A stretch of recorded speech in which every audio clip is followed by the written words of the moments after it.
Друзья, всем привет! С вами вновь Олег Вициния. И доброе утро вам с берегов реки Нерль, что находится в Тверской области. Буквально пару километров, и данная река впадает в реку Волга. Ну а здесь сейчас сошел лед. По берегу сидит огромное количество рыбаков, звенят колокола. И я присоединился к этой какофонии с тем, чтобы тоже поймать первых подлещиков, густерок или плотвиц на простой русской реке, не обогащенной какими-то сточными водами, теплыми водами. Здесь буквально недавно было глухозимье. Сошел лед, прошла муть и еще низкий зимний уровень. Весна только-только начинает вступать в свои права, еще идут теплые деньки, и время как раз-таки ловить первых весенних рыбок, что сегодня я попробую сделать.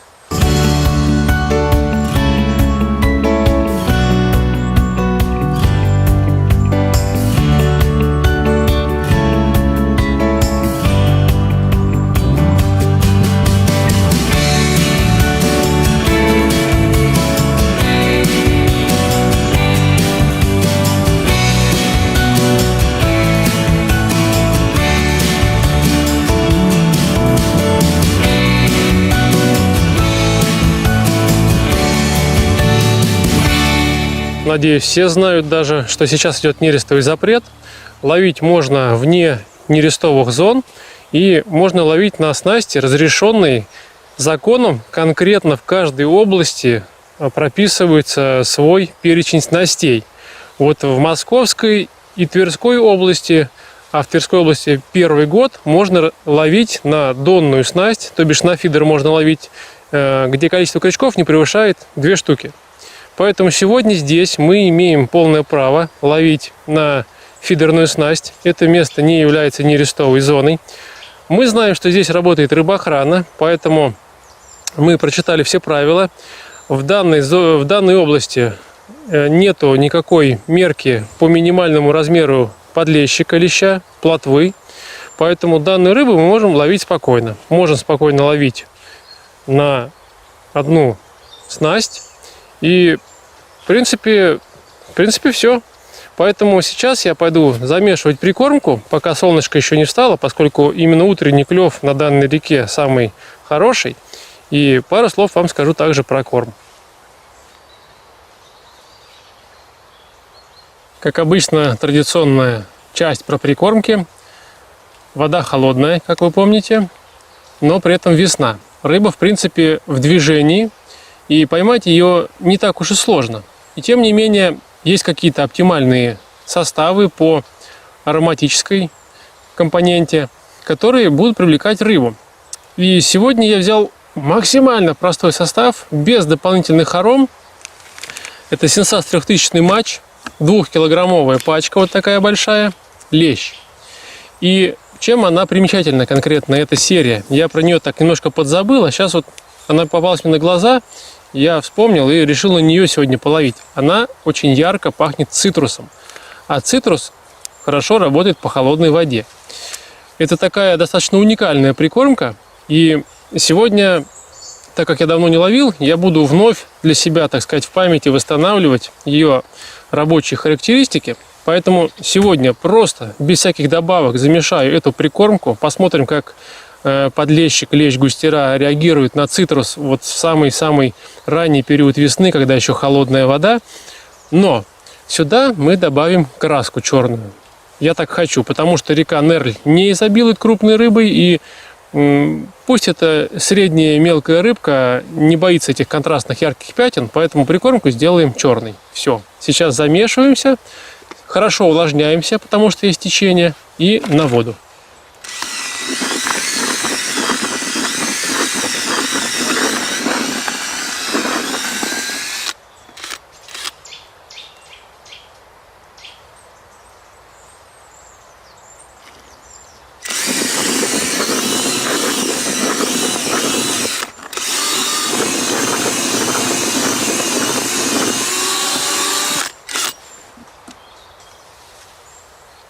Прям липкая, конкретная. Вообще прям для реки прям огонь. Хорошая.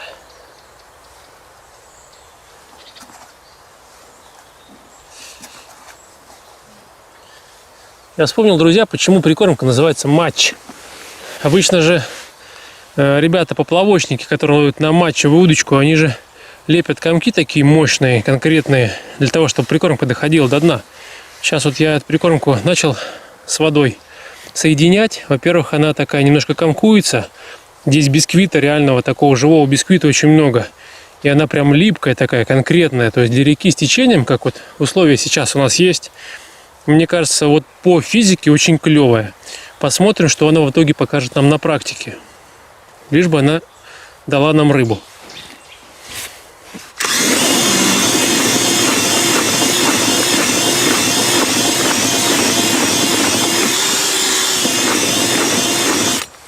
Первый раз я ловлю на этой реке с таким низким уровнем воды. В этом есть свой шарм и красота. С той стороны еще даже снег кое-где не подтаял. Ну а искать сегодня место мы будем обязательно. И место это должно быть какое-то классическое. Какой-нибудь выход из ямки, из русловой ямки, как правило. Как обычно, дно усеянное ракушкой. Что-нибудь такое. В общем, короче, классику какую-то будем искать. Выход с глубины на мель. Рыба сейчас будет двигаться либо по мелкой части, поскольку вода холодная и рыбу как бы тянет на теплые места, либо она, более крупная рыба, будет двигаться по русловой яме вдоль вот этой самой бровки, которая будет из ямы выводить, выходить, выводить, выходить и выводить, короче.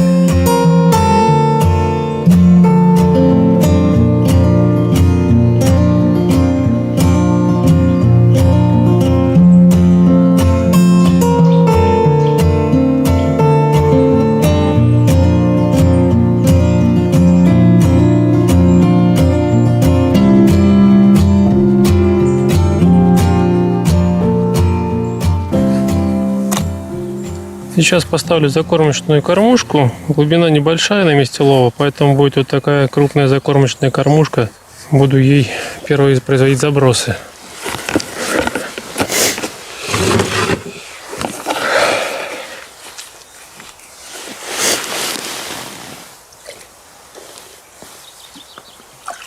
Началась пора мотыля в воде.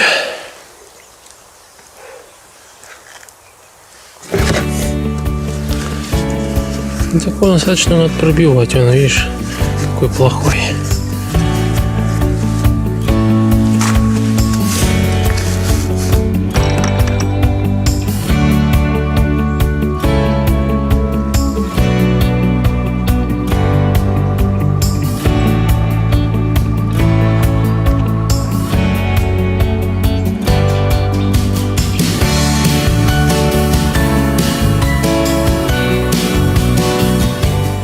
Небольшое количество мелкого мотыля, как и на зимней рыбалке, в холодной воде обязательно, поэтому я возьму небольшое количество, буду его добавлять, это будет моей страховкой.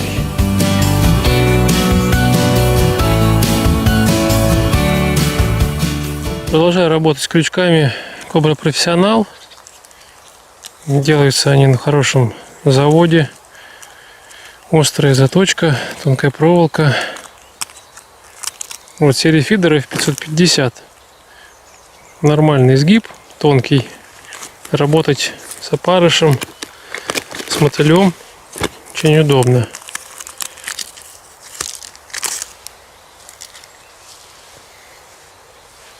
Поводки я перестал дома вязать в поводочницу, поскольку в этом сезоне очень много приходится тестировать новых крючков. Ну вот связано это с тем, что как раз Cobra Professional перевыпустила крючочки, сделали ребрендинг, новые крючки хорошие, которые мы выбирали.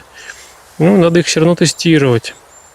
Вот. Плюс, опять-таки, леска новая пришла уже под фидер-концептом, которая также нуждается в тестировании, поскольку для того, чтобы ее рекомендовать вам, надо ее сначала покатать самому.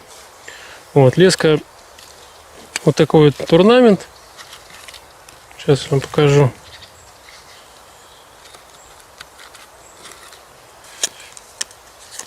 Вот он, фидер-концепт, турнамент, японская леска, приходит прямо с Японии в такой вот упаковке. Сегодня диаметр будет 0,122. Вода прозрачная. Можно было бы, конечно, и потоньше сделать лесочку, но уж больно не хочется тончить. Хочется как-то так поспокойнее половить. Клюнет и клюнет. Ну, начну с поводка длиной, даже не знаю сколько, 60 сантиметров, как обычно, по классике. Мотыль надо тщательно, конечно, перед такой рыбалкой выбирать. Потому что вот сейчас через сито пробивается пока еще. Сверху стараюсь выбрать хороших мотыликов. Ну, такое впечатление, что по весне с мотылем какой-то перебой начинается. Попробую пяток мотыльков. Вот. Аккуратно как раз крючок позволил насадить, без потери крови, сока мотылиного. Рабочий вариант. Ну и кормушечку наполним, делаем первый заброс. Всегда это так волнительно. Сегодня я спешил. Обычно начинаю ловить часов в 10 утра. Ну, потому что когда умеешь рыбу ловить, понимаешь, что не обязательно прям рано утром быть на точке. Сегодня мы приехали, солнце, вот восход только-только. 6 утра. Конец апреля, друзья. Все ради того, чтобы поймать рыбку первую. Ну, поехали.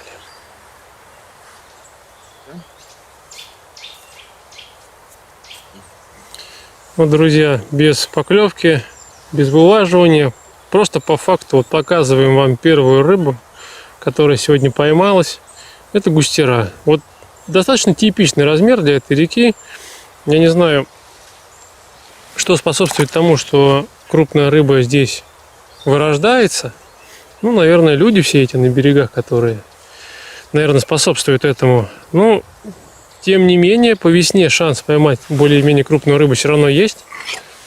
Поскольку она заходит с Волги, она поднимается по течению, она там чистится, там у нее какие-то нерестовые интересы. Ввиду этого всего будем пробовать кормить и ждать что-то более-менее вменяемое. Ну, самые какие-то реальные ожидания — это поймать хотя бы подлещиков несколько, не всех, несколько хотя бы подлещиков, ну, таких грамм по 500-600. Я думаю, что это вот на сегодня самая главная, основная задача.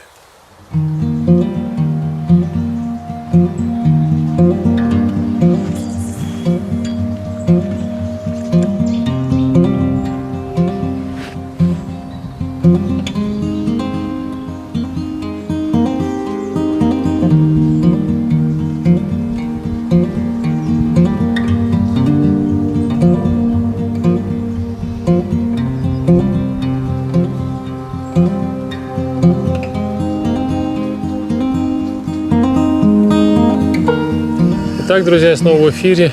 На самом деле прошло уже немало времени. Ходил уже, чай попил, с коллегами по цеху пообщался. Ой, посоветовался, как, что, на что. В общем, вода очень холодная, рыба очень-очень капризная. И к ней приходится подбирать ключи. Вот то, что я поймал сейчас, друзья, вот этот вот подлещик, это очень даже неплохая рыбина на сегодняшний момент. Я вам скажу больше, что таких рыбин мы все тут присутствующие поймали, может быть, по 2, по 3 штуки. И вот такая рыба является на холодной реке, вот сейчас в начале весны, можно сказать, в середине весны, да, таким основным объектом ловли. Есть хитрости, сейчас я их буду, как обычно, проверять, и потом вам расскажу, что получается.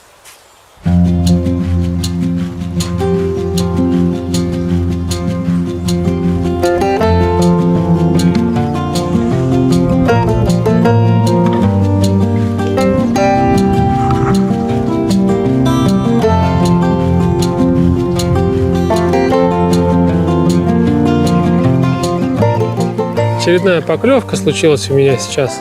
Приходится на самом деле долго высиживать. Абсолютно непростая рыбалка. Но понимание пришло, что ей нужно и как она хочет сегодня питаться. Снасти приходится подбирать деликатные, о чем расскажу сейчас чуть попозже. очень тонкие поводки, маленькие крючки. Все так, как будто бы, если бы я ловил бы со льда. Но ловлю я не со льда, а вот на фидер из берега. Тем не менее, рыба пока что очень и очень деликатничает. Вот так вот. Тяжело ее забирать из воды. Попадается вот то подлещик, то вот густерочка такая.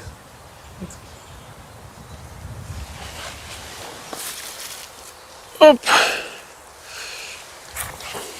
Вот такая хорошенькая густерочка. Ну, можно сказать, практически пиковый по размеру экземпляр.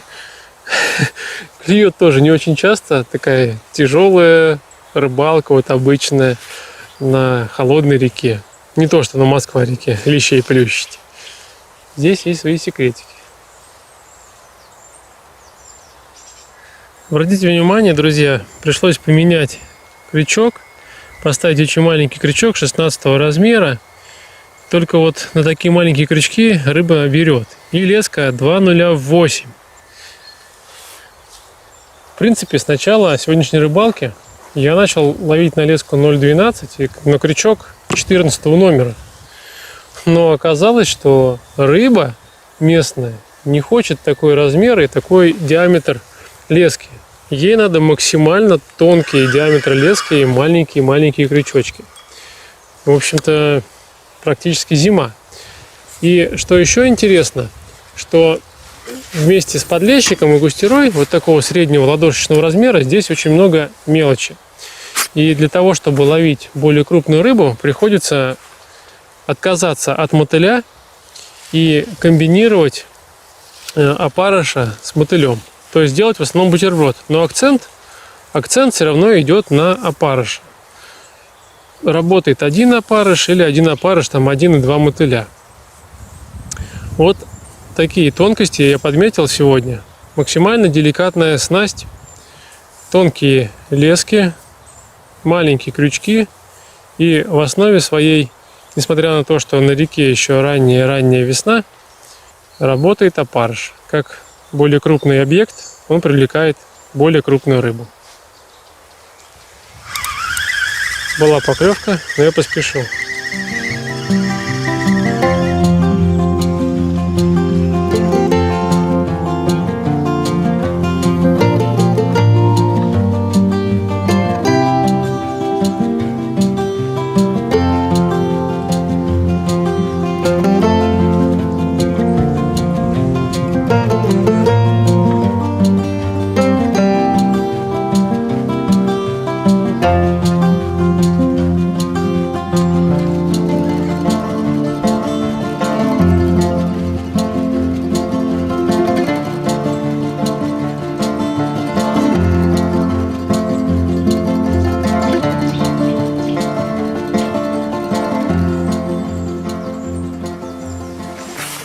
Раз и в лед.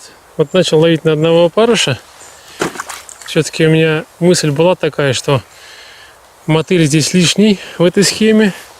Не лишний только мотыль кормовой. Я его так по чуть-чуть добавляю, кормушку. А вот опарыш у меня стоит на длинном поводке, вот практически около 90 сантиметров, плюс резинка.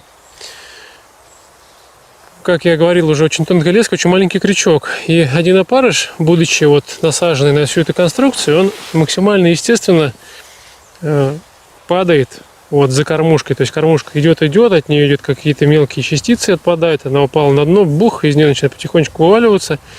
И вот на этой максимально деликатной снасти, на этом поводке, на очень легком крючке, опарыш за счет того, что в нем есть воздух, и за счет того, что он объемный, он максимально естественно падает, как некая, там, скажем, соринка, личинка, которая отделилась от нашей кормушки. И она, естественно, падает, и на эту активность собирается рыба. И она вот такого, естественно, легко такого падающего, естественно, поданного опарыша рыба берет.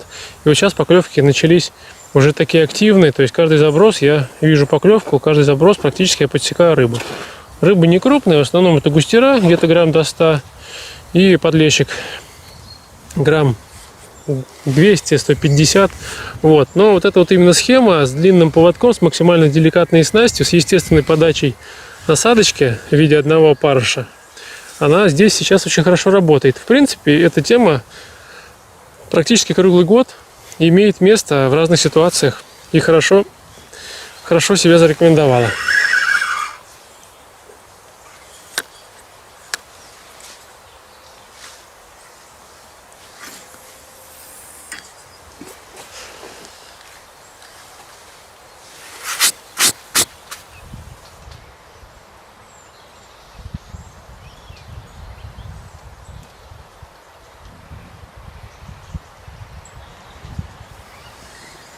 Это вообще ужас, летящий на крыльях ночи. Густер обыкновенный. Попробуй 2 красных опарыша. На один красный она реагирует неплохо, но мелковато. Вообще рыба клюет абсолютно разная сегодня, но нету крупной. На Москва-реке почему мы все любим ловить? Там, не знаю уж, выпускают леща, или не едят леща, или не ловят леща. Но лещ там есть, он крупный. И можно прям половить его в сладости. На обычной холодной дикой реке, как говорится, ожидают очень мелкие особи.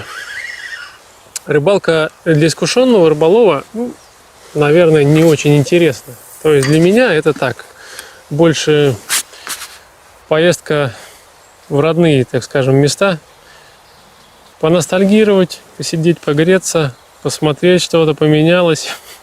Как видно, за последние пару лет ничего не поменялось. Рыбка мелкая, но проходная рыба здесь тоже есть крупная, в единичном экземпляре. Не знаю, получится сегодня у нас ее поймать или нет, но я стараюсь. Если получится, вы об этом узнаете, друзья. Так что сосредоточусь на квивертипе. Опа! Что-то прям нормальное село. Неужели рыба хорошая подсела? Реально. Я там даже отказываюсь в это верить. Как обычно забагрилась. О, сопротивляется. Сопротивляется, блин. Собака. Что-то какая-то шустрая рыба очень. Кто-то. Небось подбагрил. Ну точно. Подбагрил, блин, зараза. Но размер все равно подходящий.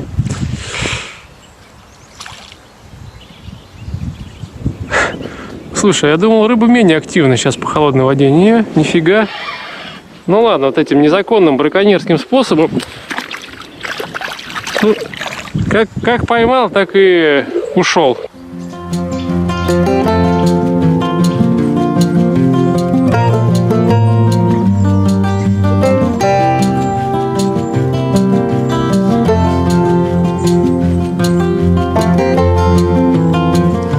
Лотком 208, конечно, эмоции добавляет. Ловля такой рыбы не крупной.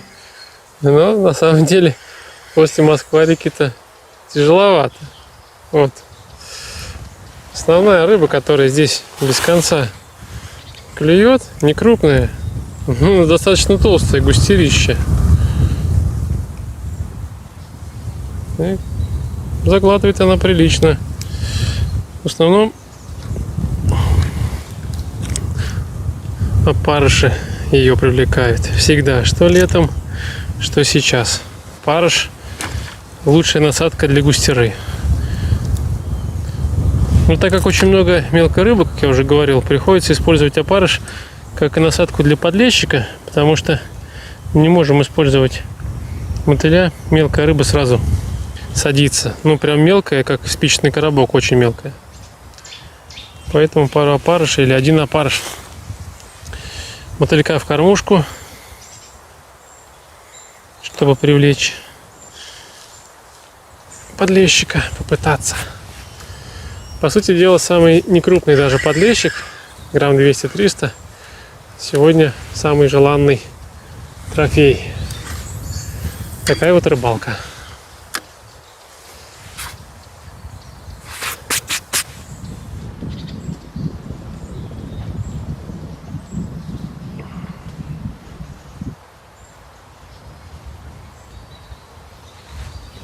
Сопротивляется, конечно, бодро, надо сказать.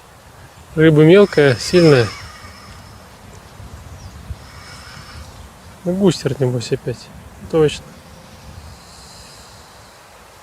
О, главный гость нашего стола. Ладошка меньше. Стандарт на сегодня. Пару слов, как обычно, хотел сказать про снасть и остановиться на монтаже. Сегодня я ловлю на удилище Feeder Concept Tournament до 70 грамм, длина 3,6. Но это топовая палка, она, как говорится, в любых условиях всегда подходит. Катушка у меня стоит пока что no name, это образец на будущий год. Я ее тестирую. Плетеный шнур Feeder Concept Power Sinking. Ну и, собственно говоря, обратите внимание насчет монтажа. Так как рыбка клюет не крупная, течение здесь очень слабое, я к кормушке добавил так называемый отвод под кормушку. Значит, сама система монтажа это инлайн, обычная скользящая кормушка, которая скользит по леске. Спрашивают меня часто, как связать отвод для кормушки. Я уже вот как бы всем отвечаю, что я его не вяжу. Я просто беру две застежки правильной формы и вставляю одну в другую. Когда, соответственно, мне этот отвод не нужен, я просто снимаю лишнюю одну застежку, убираю ее и ставлю обратно кормушку. То есть получается, вот монтаж без отвода, а до этого был монтаж с отводом. Когда нужен отвод? На самом деле на этот вопрос даже я не всегда могу уверенно ответить. Многие говорят, что отвод нужен, когда мы ловим на илу, что когда, мол, и в ил засасывается кормушка, чтобы у нас поводок свободно, ну так скажем, влиял на квивертип, на леску, нужно удлинять вот это плечо, делать отвод и так далее.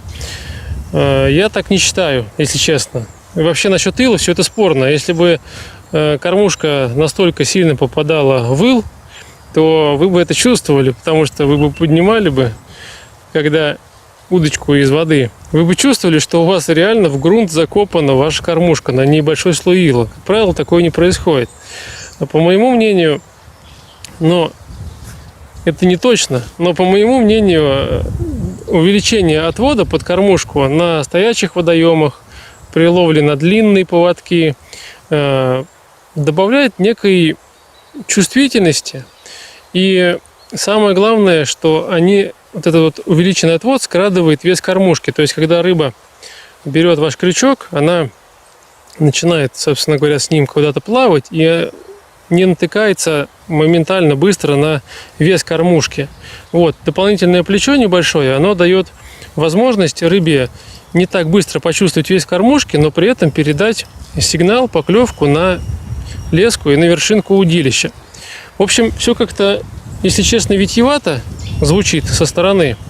Но вот иногда просто душа просит поставить отвод, и в настоящих водоемах, бывает, когда ловлю на длинные поводки, я отвод ставлю. И отвод я удлиняю именно за счет металлического карабинчика. Кстати говоря, о карабинчиках. Вы знаете, что Feeder Concept расширяет свою линейку ассортиментную, и вот не так давно вышли две новиночки, условно для Feeder Concept. Это силиконовые стопора для вязания монтажей. То есть они сделаны из такого прочного силикона, который не разбивается при работе с тяжелыми грузами, кормушками. И, собственно говоря, сами вот эти вот карабины с застежками той самой правильной формы, которую используют рыболовы-спортсмены, которые использую я. Именно эта форма не имеет ничего лишнего, вообще не путается, там не за что ничему цепляться, такая очень удобная, правильная форма.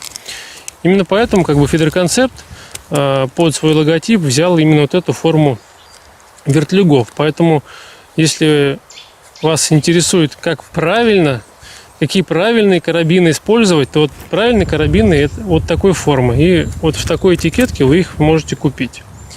Да, друзья, это была реклама, но это все правда.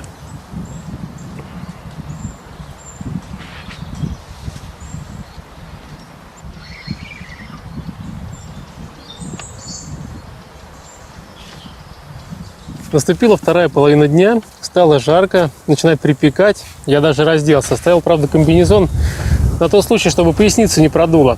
Что же касается рыбалки, то рыба по-прежнему клюет, рыба по-прежнему мелкая. Ассортимент сегодня следующий. В основном это густера, немножко подлещика, есть плотва и красноперка. Рыба, так как весенняя активность у нее всегда высокая, практически есть во всех слоях воды и на всем удалении. Я изначально ловил где-то в русловой ямке возле бровки, а теперь я приблизился ближе к берегу. И надо сказать, что здесь, где глубина помельче и поближе к берегу, рыба более активна и получается ее полавливать в темпе. Рыба непритязательная, в принципе, как я выяснил. По большому счету ей достаточно просто корма, и на насадку одного там опарыша можно поэкономить на такой рыбалке мотыля.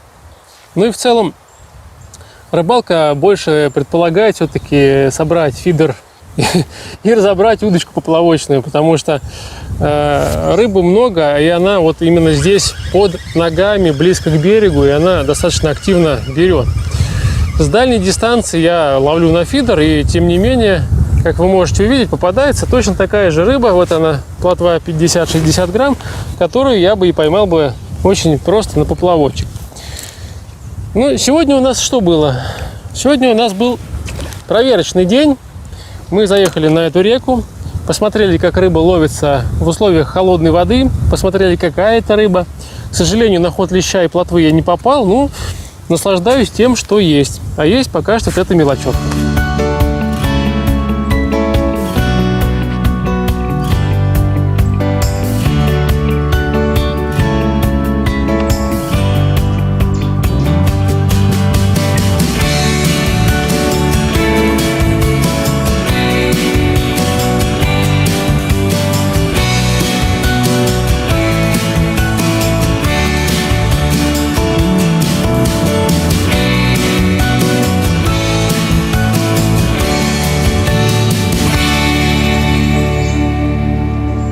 Рыбалка стала носить абсолютно предсказуемый характер. В ней уже нет никакой интриги. Все понятно с рыбой, все понятно с рыбалкой. Поэтому время подвести итог и поехать домой отдыхать. Поэтому давайте посмотрим, что в итоге получилось поймать. Могу сказать, что наша прикормка с цитрусовым ароматом нормально работала. И вся рыба, которая здесь плавала, вообще, мне кажется, клюнула вся, которая была. Ну а что в итоге в садке, давайте посмотрим. Ух! Прилично разнорыбится. Сейчас еще в голову ее переложим, чтобы было прям все под рукой, чтобы посмотреть на нее.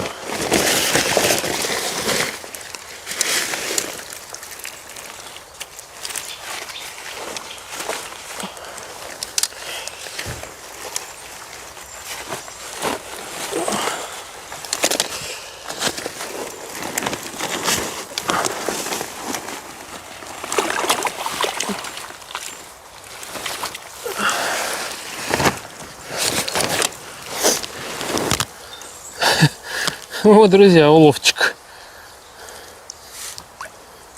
Смотрите, уклейка есть, плотва есть, густерка есть, подлещик есть. И где-то здесь есть даже красноперка. Причем эта вода леденющая. Вот она, красноперочки. Ну и тут штучек под 10, наверное, красноперок. Очень красивая рыбка. Особенно, когда крупная. Вот этот объем. Не маленький, если честно. Но вот такая темповая рыбалка. В принципе, никаких секретов. Поэтому в этот период времени, друзья, наверное, либо ловите на пикеры, либо берите поплавочные удочки. С кормом сильно не заморачивайтесь. Однако помните, что снасти рыба в этот период времени предпочитает изящные, тоненькие. Насадка мотыль-опарыш, иногда червячок. И будет у вас полная голова от подсачника рыбы. Ну а с вами был Олег Вициния. На этом будем с вами прощаться. Предлагайте в комментариях новые темы для новых выпусков. О чем снять, о чем рассказать. Всегда читаю ваши комментарии, стараюсь на них отвечать. Ну и все. До скорых встреч весной и летом. Пока!